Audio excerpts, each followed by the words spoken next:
Huuphe yohoy saruwan ayssiya Xoossaa yaagees.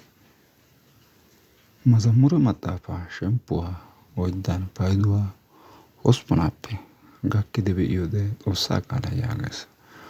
Abeeti Godawu ne xalaalay tana saruwan naaga wottiyo gishshawu taani zin"ada sarotettan xiskkays yaagees.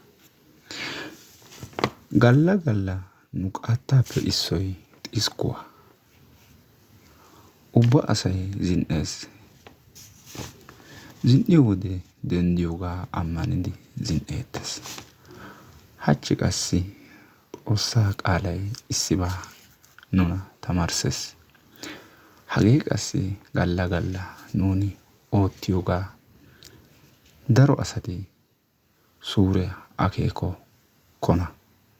Yohuwan qassi kawoy Daawite saruwan ayssiyay Godaa xalla giyoogan issi tumabaa markkattees.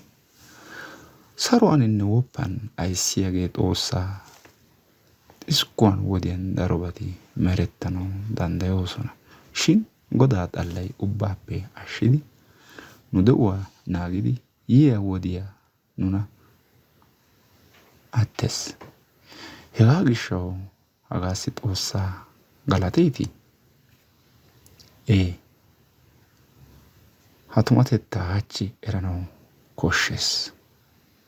Xoossay qamminne gallassinne xiskkuwan wodiyan ubbaa wodekka nuna naagees. Daro morkketi diishin Xoossay ha sa'aa bollan hegaa ubbaappekka nuna qammankka gallassankka naagidi wottiis.